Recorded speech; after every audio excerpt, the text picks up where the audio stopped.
The Crithian war beast stood nearly 3 meters tall, its obsidian scales glinting under the harsh fluorescent lights of the medical bay.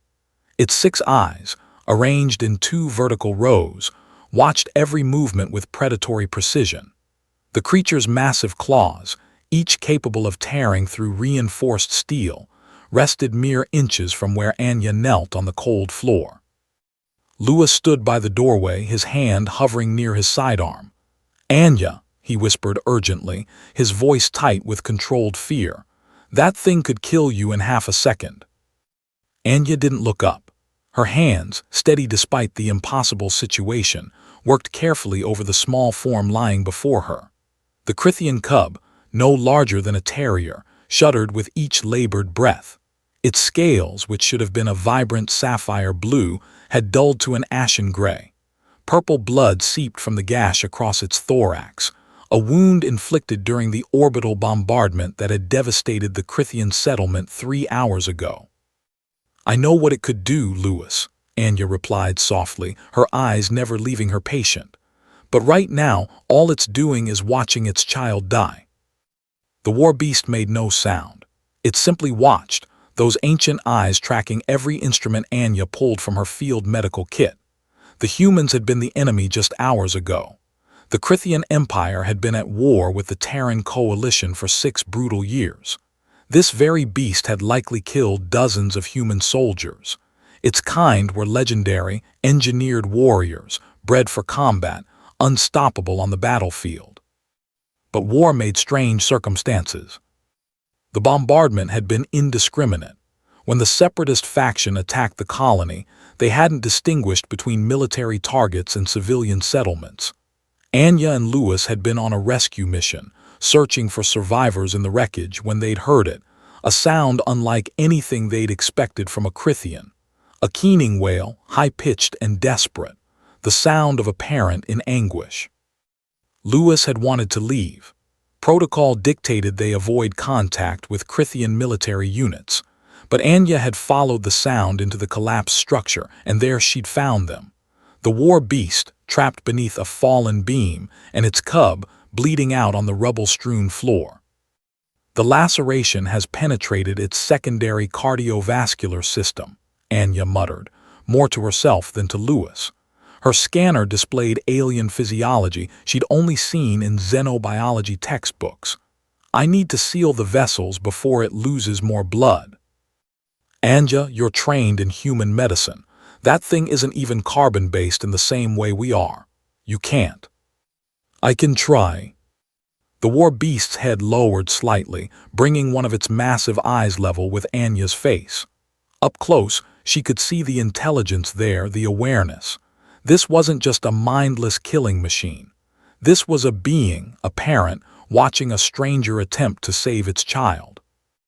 Anya's hands moved with practiced efficiency. She'd adapted a coagulant compound, adjusting the molecular structure on her portable synthesizer to account for the Crithian's silicon-heavy biochemistry. It was a guess, an educated one, but still a guess. She applied the gel to the wound, watching as it began to bond with the damaged tissue. The cub's breathing remained shallow. Its small body trembled. "Come on," Anya whispered. "Come on, little one."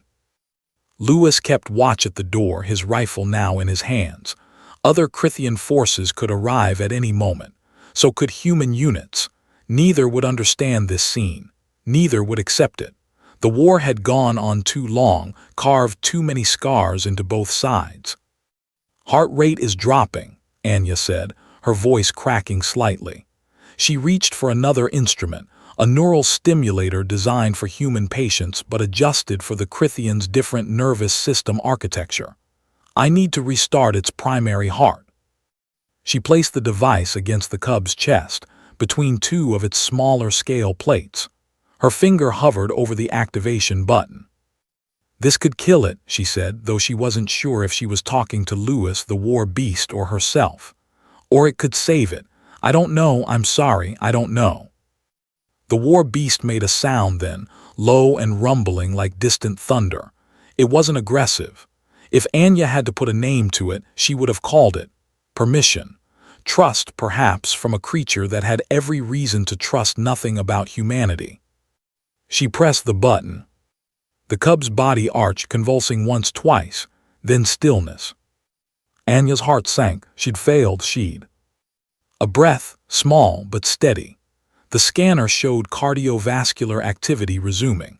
The cub's scales began to regain their color slowly, like dawn breaking over dark water. "Oh, thank God," Lewis breathed from the doorway. Anya felt tears on her cheeks, though she hadn't realized she was crying. She continued to work, applying bioregenerative patches to the wound, monitoring vital signs, doing everything she could with the limited equipment she had. The cub's breathing strengthened. Its small eyes, miniature versions of its parents, flickered open. The war beast moved then, and Lewis tensed, raising his weapon slightly. But the creature only shifted closer, lowering its massive head toward its cub. A low, thrumming sound emanated from its chest, a purr almost, though deeper and more complex than any earth animal could produce. The cub responded with a weak chirp. Anya sat back on her heels, exhausted. "It's stable," she said. "It needs proper medical care, more than I can provide here, but it's stable." The war beast's eyes moved from its cub to Anya. For a long moment, nothing happened. Then slowly, deliberately, the creature extended one massive claw. Lewis shouted a warning, but Anya held up her hand, stopping him. The claw touched her shoulder, gentle despite its lethal capacity. It rested there for a heartbeat, 2, 3, then withdrew. A gesture of, what, thanks, respect, acknowledgement. Whatever it was, Anya understood it. "You need to get out of here," she said softly to the war beast, as if it could understand. "Both of you, before more soldiers come." The creature seemed to understand the urgency, if not the words.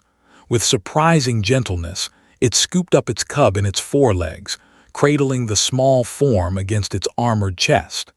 It looked at Anya one more time, those 6 eyes holding hers. Then it turned and moved toward a gap in the collapsed wall, disappearing into the smoke and shadows of the ruined settlement. Lewis lowered his weapon, exhaling slowly. "That was the most insane thing I've ever seen you do." Anya wiped her eyes and began packing her medical kit with shaking hands. "Probably. Command is going to want a report. Then we'll tell them we found no survivors in this sector." Lewis studied her for a moment, then nodded. "No survivors, got it." They made their way back through the rubble toward their transport. The sounds of distant combat echoed across the settlement. The war continued, indifferent to small acts of mercy in forgotten corners of the battlefield. "Do you think it matters," Lewis asked as they walked, "what you did back there?" Anya thought about the war beast's eyes, about the trust implicit in that moment when it allowed her to touch its dying child. She thought about the cub's scales regaining their color, about the soft chirp of life persisting against all odds. "I don't know if it matters to the war," she said finally, "but it mattered to them, and it matters to me." High above, ships continued their deadly ballet in orbit. Treaties remained unsigned. Battle lines held firm. The machinery of war ground forward, inexorable and vast. But in a forgotten corner of a ruined settlement, a Crithian cub breathed. Its parent carried it toward safety, remembering the human who had knelt in the rubble and tried the impossible. And perhaps in trying had proven that even in the darkest moments of conflict, compassion could survive. That the distance between enemies was sometimes smaller than anyone believed. That sometimes the bravest thing a soldier could do wasn't to fight. It was to heal.